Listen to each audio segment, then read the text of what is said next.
Growing up in a small town was rough, especially in my last year of high school. I was severely broke, as any 18-year-old would be. I worked as a DoorDash delivery driver to keep me steady. I would take any delivery call I could get, as there weren't many local stores that delivered. There was a 24/7 diner that most people ordered from, even past midnight, as well as a pizzeria that accepted orders until 2 a.m. I would get the usual truck drivers and partiers, but there was always one customer in particular that couldn't help but make me question my safety every time I approached their house. It was an old beat-up estate downtown. Downtown is an understatement. This house was downer than downtown. 6 Telde Circle. I'll never forget that address. It was around 1:20 when I got an order from the pizzeria. I checked on the app to see that the customer name simply said, "Customer." That's when I knew I'd have to visit the house on Telde Circle once again. They never displayed their real name on the app, just "Customer." I picked up the order by 1:30 and was on my way. I always drove slowly on the route downtown, as there were usually cops on the lookout for drunk drivers. I made it to the familiar narrow driveway that always gave me the creeps.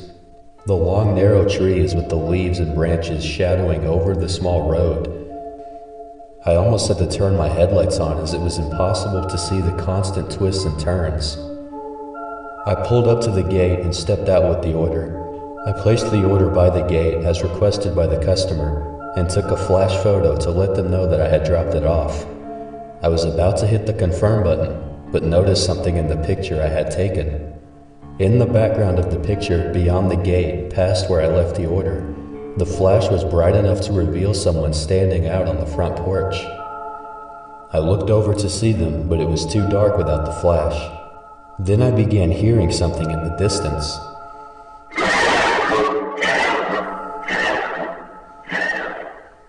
It was the sound of someone coughing heavily.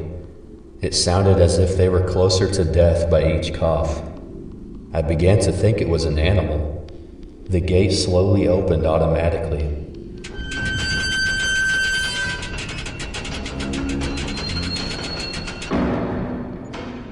I then noticed the person walking toward my direction. I stepped back toward my car. I was hoping whoever it was would just pick up their food and walk back to the house. But they walked past the sack of food and toward me. They started coughing loudly as they walked faster toward me. I quickly got in my car and started up the engine. I drove off feeling extremely unnerved. I decided I was done delivering for the night. I headed back home and poured a glass of water before heading to bed. I plugged my phone into the charger, and as the lock screen appeared, I could see there was a missed call from an unknown caller ID. The first thing I thought was one of my friends trying to prank me with the classic *67. The unknown number called again, and I answered saying, Hello? There was no sound on the other end. I spoke louder. Hello? Yes. I was trying to reach you. This isn't what I ordered. I told the place to take the cheese off. They can't have cheese. They only eat things that are red. And I have to feed them. Oh, and I'm sorry about the little incident back there. He got out. I was sure I locked him up, but he got out. He's very sick and highly contagious, so it's good that you drove out when you did. Well, I'll let you go. You have a good night. I got chills down my back after they hung up. What the hell does that even mean? They only eat things that are red? I was trying to think of a logical explanation, but I could not find one for that. From that point forward, I wasn't going to deliver to that house anymore. I'll just unassign the delivery if that name comes up again. I woke up at noon the next day. I ate lunch and began dashing for the day. Upon delivering, I eventually had a pickup at the pizzeria. When I arrived, the manager had asked me if I knew anything about the misplaced order from the night before. I explained to him that the customer requested to remove the cheese. He was as confused as I was about it. I then told him about the other part, the strange call I received about why they can't have cheese. He informed me that they aren't authorized to make any over-specific adjustments to their orders, and that if a customer, for whatever reason, can't have cheese, that's their problem. They can just take it off. I can't say I disagreed with him. I mean, the customer's request is what matters most, but only within reason. I wasn't accepting any more orders from that strange person anyways, so there wouldn't be any further issues. At least I thought there wouldn't be. By around 9 o'clock at night, it was slowing down, and I was facing some downtime for at least an hour. By around 10:30, I had finally received a delivery offer that was $50. Obviously, I accepted it and checked to see the name and address. It was an unfortunate discovery to see the name Customer along with the address 6 Telde Circle. They added a $40 tip for their dasher. I really didn't want to deliver to that place again, but I couldn't pass up a big offer like that, especially after all that downtime. I headed to the 24/7 diner and walked in to see the hostess was on the phone and had an anxious look on her face. She looked genuinely frightened. I noticed she timidly said, I'm not sure we can do that, but I can ask them." After a couple seconds, she slowly hung up the phone and let out a sigh of relief. I asked her if the order for her customer was ready for pickup. She said she was just on the phone with them, and they had to modify the order before wrapping it up. I could only imagine what they had requested, probably to slobber the order in ketchup or something. After a few more minutes, they wrapped up the order, and as the girl handed it to me, she said quietly, "Be careful, please." I nodded my head and continued out the door to my car.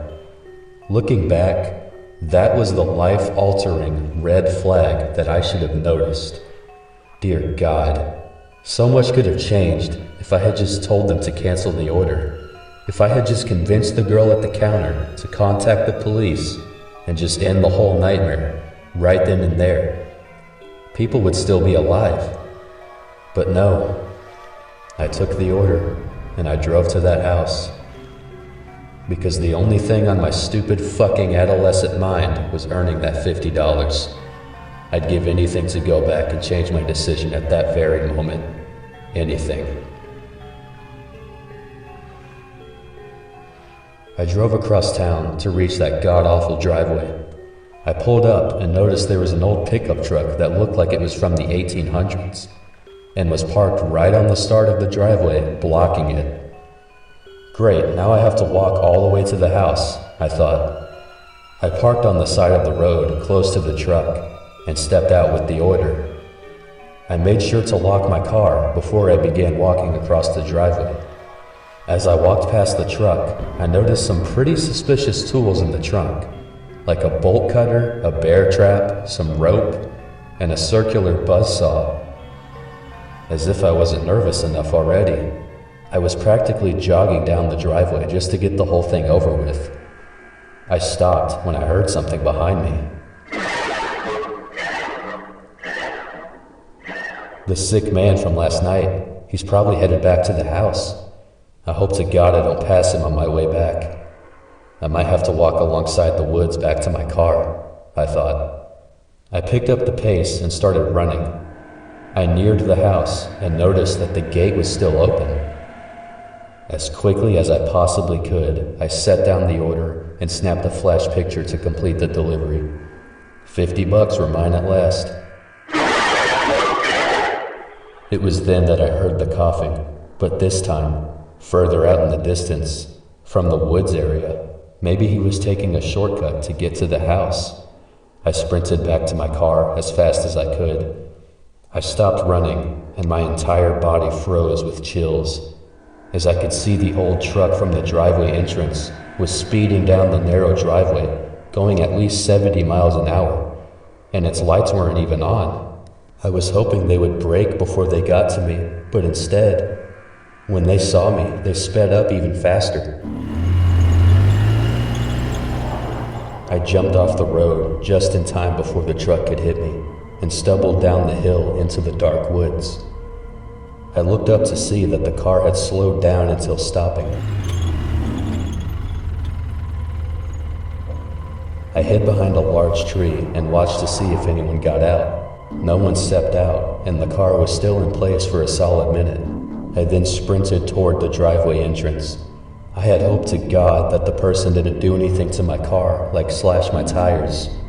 I just wanted to get back to safety as quickly as I could so I could drive away and call the cops. I ran for my life, not even caring to look behind me. I then shouted as I tripped over something too dark to see and face planted on the ground. I was wincing in pain as I got up, only to realize that I had sprained my ankle. I tried to walk it off the rest of the way, but noticed I was stepping across what seemed like a soft log, and then onto a puddle. I pulled out my phone to shine my flashlight on what I had stepped across. I screamed louder than I ever had before, as the light shined on the remains of a person's torso. Blood and fresh bite marks everywhere. There was another body ahead that was almost skinless. That was probably what I tripped on. The metallic stench of blood filled my nose, and all the bites and cuts were fresh. This was recent. I felt as if I was in as much danger as possible. I was startled by the sound of a branch snapping behind me. I lastly remember turning around to see what was behind me before I felt something hit me over the head and I was out cold. I really wish they just killed me while I was unconscious, because I will forever be haunted by the upcoming events of that night. The carnage began when I woke up in that dark room. I was trapped in some kind of torture chair, much like an electric chair. I looked around to see two other people trapped in chairs just like I was. It was a woman with dark red hair and a young boy with red hair and freckles that looked to be about 12 to 14 years old, a frightened mother and son trapped in a hidden torture room where no one will find us. While I had just woken up to the horrific nightmare. It was the worst day of my life already, yet the night of torment was still young. The woman and the kid looked at me as I woke up and looked around the room. "What's going on? Where am I?" The woman responded to me, but was speaking a foreign language. I couldn't make out what she was trying to say. The boy was speaking foreign as well. They both were crying and panicking. I was in fear for the worst. We were all three panicking and trying to break from the chairs until I heard a door open up behind me where I couldn't look back to see.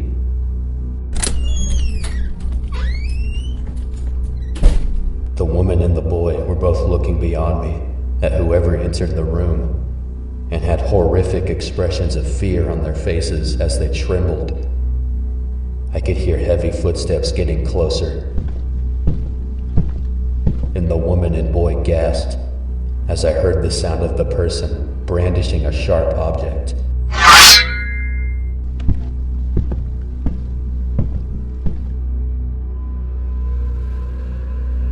The heavy-sounding footsteps now grew closer to me until they stopped. The boy was looking right above me. The person walked around my chair to face me, revealing them to be a large, mutated man in rugged clothes that looked like he suffered from elephantiasis or leprosy. His face was partially covered with white bandage wrappings. Only one of his eyes was visible, and the bandages around his mouth were soaked in blood. He took a step closer to me and slowly tilted his head before letting out a familiar cough. In his hand was a sickle. He walked over to the woman and set the sickle up to her forehead. The woman clenched her face as the tip of the blade gently brushed against her. The mutated man then pulled the blade away from her as she sighed in relief. The man then looked at me with his piercing single eye. I froze in fear as he held up the sickle while still glaring at me. If I'm being honest, I wish he just would have ended it right there. But to my shocking surprise, he aggressively grabbed the young boy by his hair and grinded the sickle against his forehead while tearing the flesh off the top of his head, scalping him.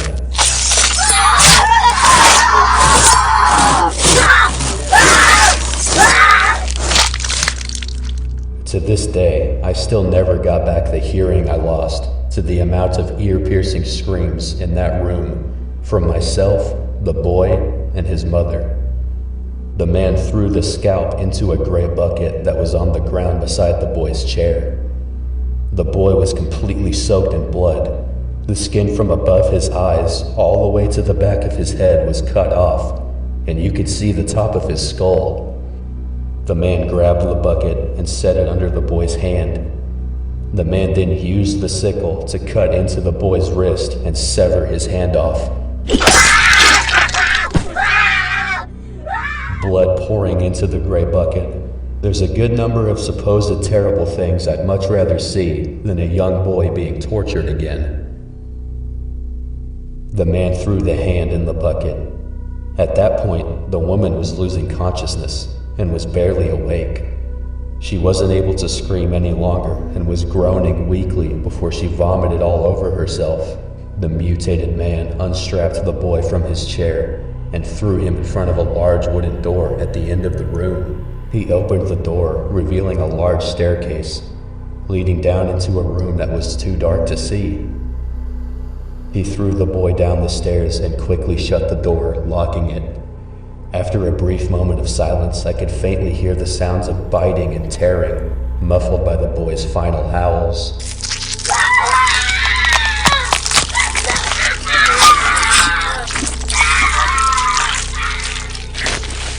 The mutated man then walked over to the table behind me. I heard him set the sickle on the table and pick up something else and start up what sounded like a chainsaw. As he walked back around my chair, I noticed he was carrying the circular buzzsaw that I saw in the back of the truck from before. He then approached the woman, who didn't seem to be moving. I wish she had just died of shock right then, but it wasn't over yet for the poor mother. The man revved up the saw. I screamed at the top of my lungs, "No, stop! Let her go! Kill me instead! Kill me!" The man refused to acknowledge me. He set the gray bucket beside the woman's left foot and cut into her left kneecap with the saw.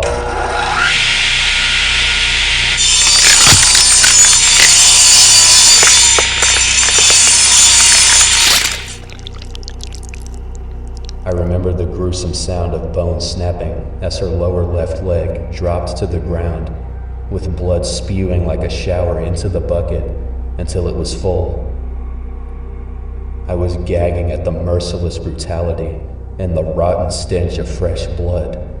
The man then picked up the bucket and walked over to the large basement door while I was still screaming and sobbing. He took the woman's severed leg and dipped it into the bucket of blood, soaking it in red. He opened the door and threw the leg down the stairs. He closed the door, and shortly after, I could hear the distant sounds of chewing. What the hell was down there? It was then that I heard the door open up behind me. "Lucas, for fuck's sake, would you keep it down? You don't know who could hear us." I then saw a tall, elderly woman with short brown hair and an old pair of glasses wearing a heavy brown jacket.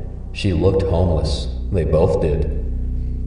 Lucas walked out of the room through the door behind my chair. The elderly woman walked over to the mother in the chair. "Who are you people? Why are you doing this?" I cried out. The old lady slowly turned to face me. "You aren't supposed to be awake. Lucas forgets we're supposed to do it while they're sleeping. I then recognized her voice as the woman I was on the phone with from the night before. She took a deep breath and continued, "I'm Helen. You won't be with us too much longer, but you can call me Helen. And you've met Lucas. We don't like what we do, but we don't have a choice. You see, they're starting to notice that we aren't feeding them what they want to be eating. We tried tricking them, but it hardly worked. They need flesh. It's the only thing that keeps them contained. The hungrier they get, the stronger they get. Red flesh. It has to be red. Something in their vision is what the doctor told us. Like a bull at the rodeo. They only see red. They only eat red." There was a long pause before Helen moved the bucket to the right leg of the woman in the chair. She picked up the buzzsaw and began cutting into the woman's only leg.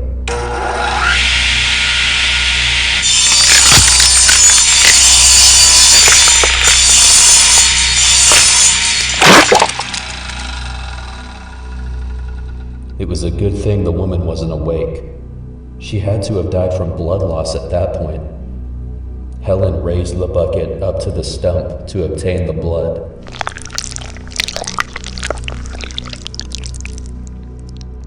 I was beginning to get lightheaded. I felt like passing out. Helen walked over to the basement door, dipped the other leg in the gray bucket, and threw it down the staircase. She then set the bucket down by the door. She walked over to the woman and picked up the buzzsaw. Helen tried to rev up the saw, but it seemed to be out of power. "Shit," she said under her breath.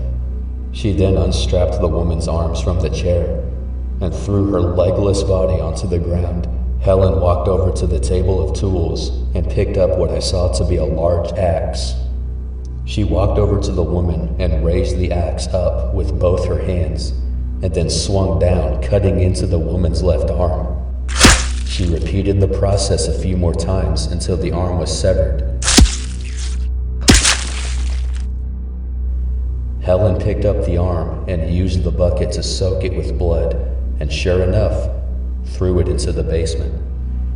I noticed each time a limb was thrown into the basement, the biting and chewing would sound louder and more aggressive each time.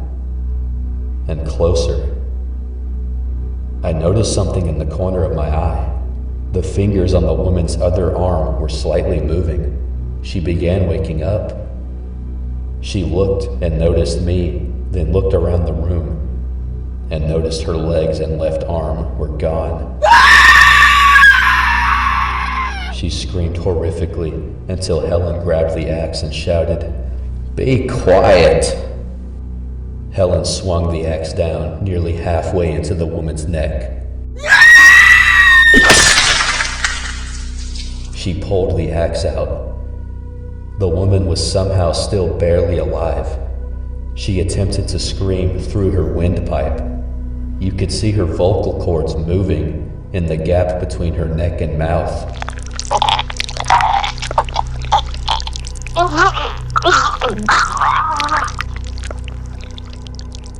Helen took one more swing and severed off the rest of the woman's head. Helen grabbed the woman by her single arm and pulled her up to the basement door and threw the body down the stairs, followed by the head. She closed the basement door and locked it.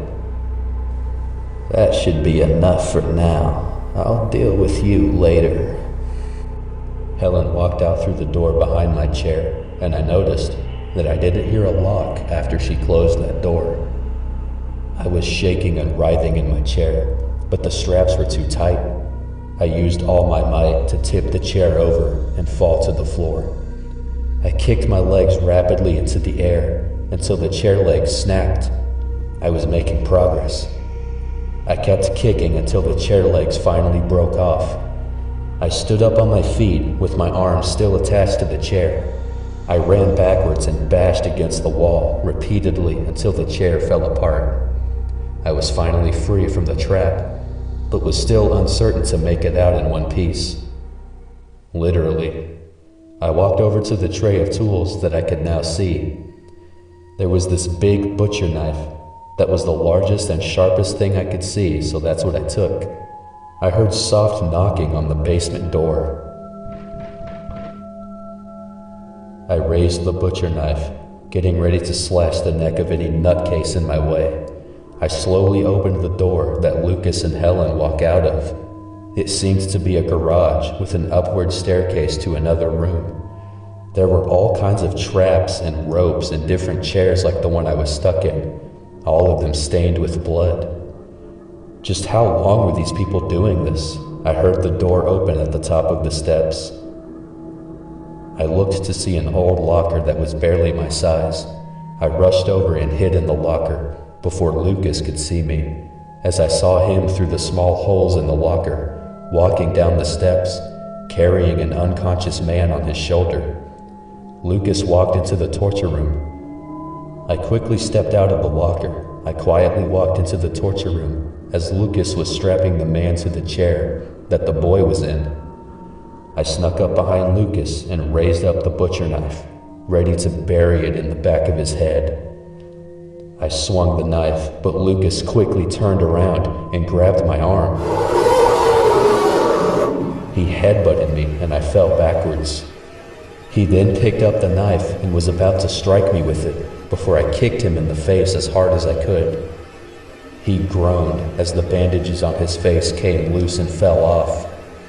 I immediately got up and ran up the garage staircase and closed the door behind me. I could see there was a lock on the garage door, so I pressed it and it locked. Shortly after, Lucas bashed against the door in an attempt to knock it down. I looked around to see that I was now in a foyer in between a kitchen and dining room. There was a staircase on the left side of the foyer leading up to a balcony with a hallway.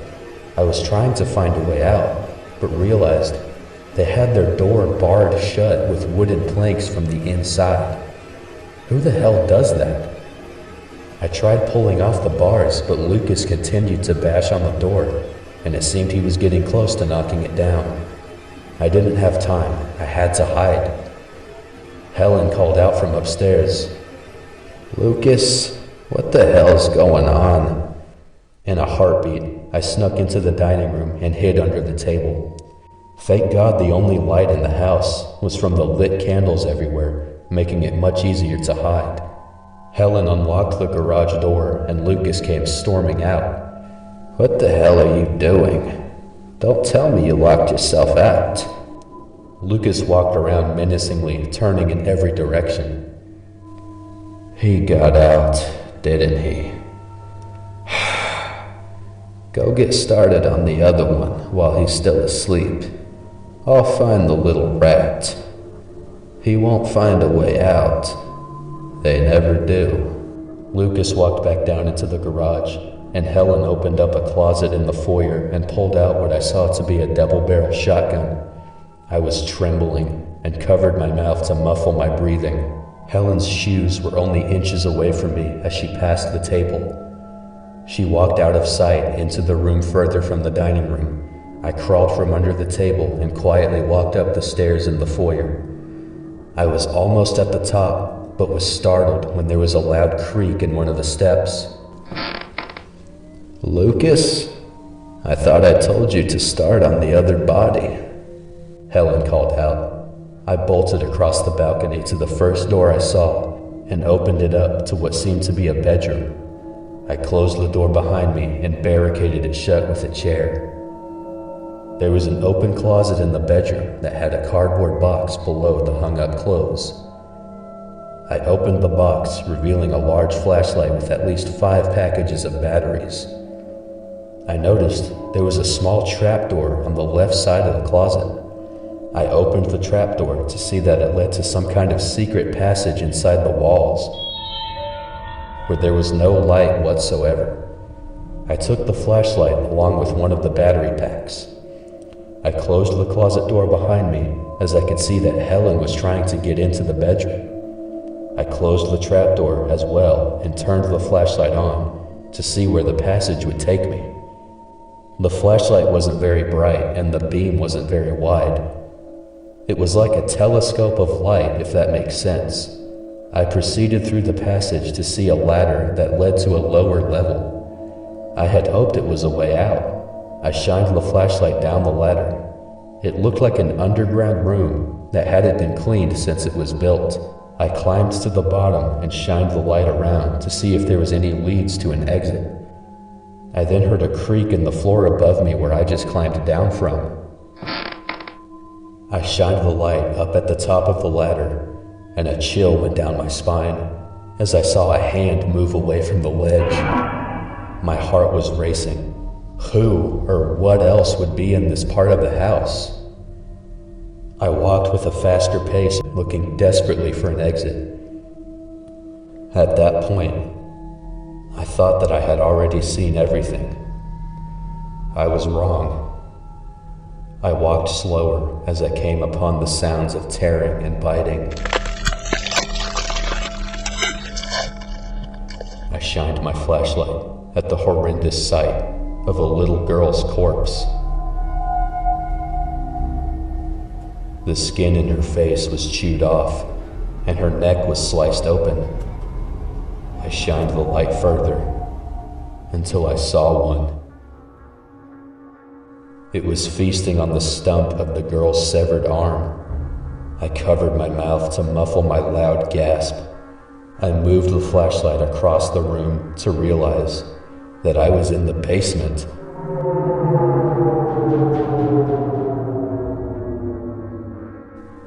They were there, all of them, feeding on the bloody remains of people and animals. There were some old food packages from stores that I delivered from. I could even see the bodies of the mother and son from before. I slowly stepped back, hoping to God they wouldn't hear me. I could hear Lucas in the room above, tormenting the man he brought in.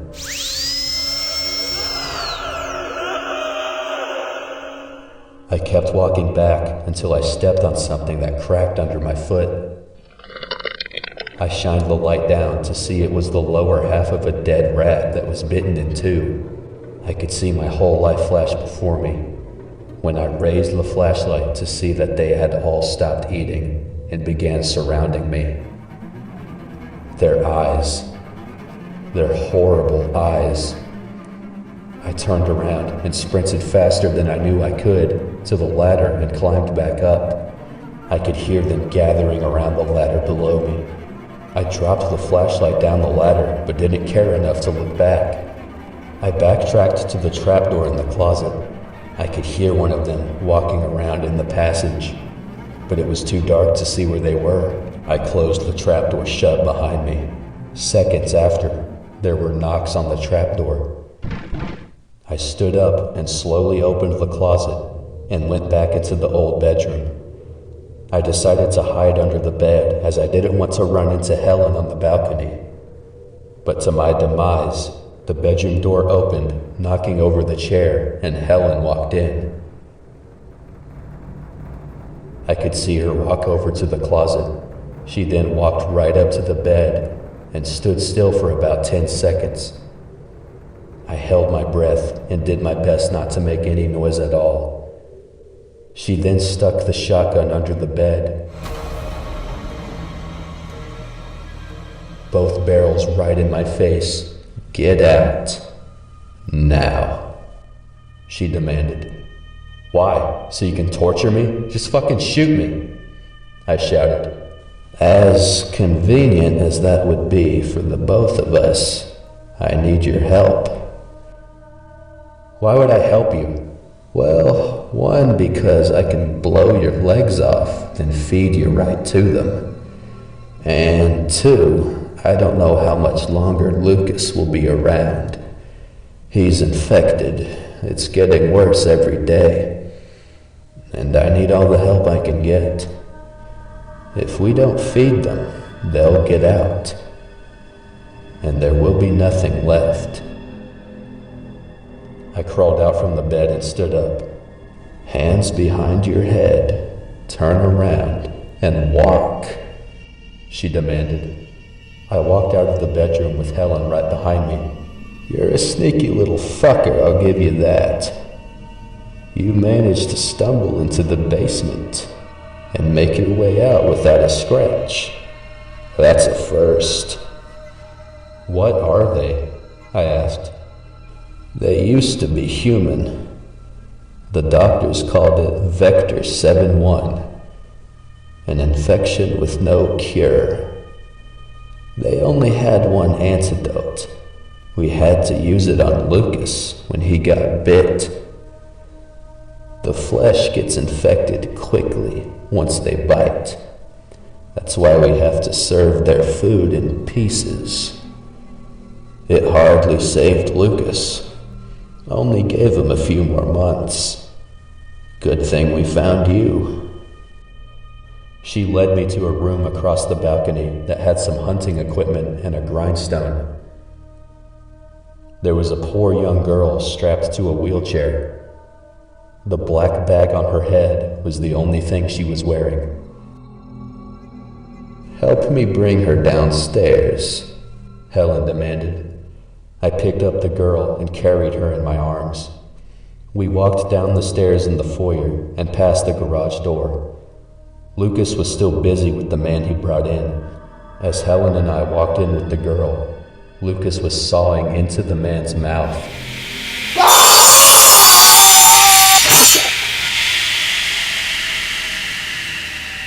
He ripped off the upper half of the man's head and threw it into the basement. As he closed the basement door, he noticed me and Helen. He glared at me and slowly tilted his head. It's okay, Lucas. He said he's gonna help us, Helen said while grinning at me. That's right, Lucas. I'm gonna help. We have to feed them, right? Lucas picked up the large axe and handed it to me. I set the naked girl on the ground, and I took the axe. Helen handed the double barrel to Lucas. Make sure he doesn't try anything. You two better get busy. Helen walked out of the room and shut the door. Lucas removed the black bag from the young girl's head. He stroked her hair behind her head to get a clear view of her neck. He pointed the shotgun at me, then to the neck of the girl, ordering me to get started. I looked down at the poor girl, and the painful realization hit me like a train. It was the young waitress at the restaurant from before that was on the phone with Helen. I recognized her, and she recognized me. I was ready to change for the worse, or maybe for the better. With both my hands, I raised the axe above my head and drove it into Lucas's face. He fired a shot from one of the barrels and hit the wall behind me before he fell back on the floor. I grabbed a knife from the table of tools and cut the bindings off the girl. Come on, we're getting out of here. I then went over to Lucas as he was writhing on the floor with the axe wedged in his face. I pulled out the axe from his face and used it to chop off his legs. I then picked up the bucket of blood and poured it all over him.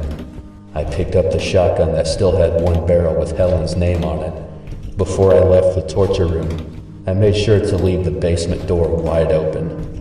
The girl and I bolted into the garage. Helen was standing at the top of the steps. You son of a bitch. What have you done? I shot her in the foot, and she stumbled down the stairs. We all looked over to see that they were out of the basement. Lucas was groaning in agony as they were all around him, feeding on him. Helen grabbed my leg. Kill me now, please. Don't leave me to them. Kill me. I bashed her in the head with the stock of the shotgun to make sure her face was nice and red. Helen was coughing up blood and spitting out teeth. "Thanks for the $40 tip, you cunt," I shouted before spitting onto Helen. The girl and I ran up the stairs to the foyer. The last thing I saw before closing the door was Helen's face being ripped open and chewed on by 3 of them as she screeched in agony.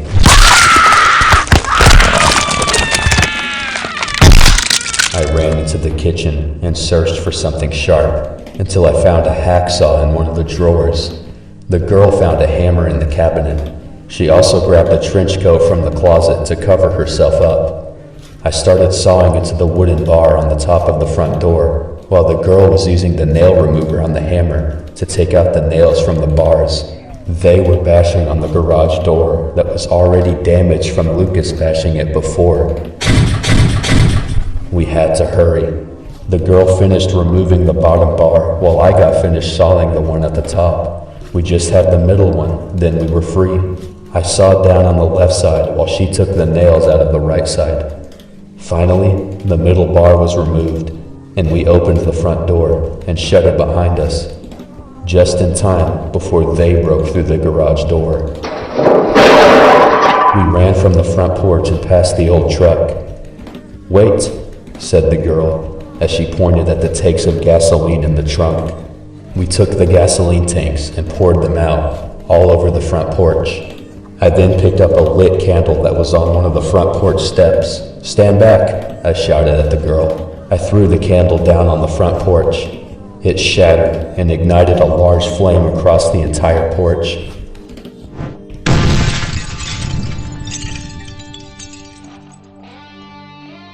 We both ran all the way past the open gate.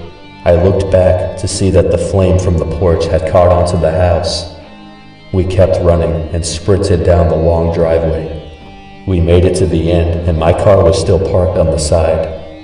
Thank God I kept a spare set of keys in my glove box. I picked up a rock and broke the passenger window. I took the spare key out of the glove box. We both got in the car and drove away.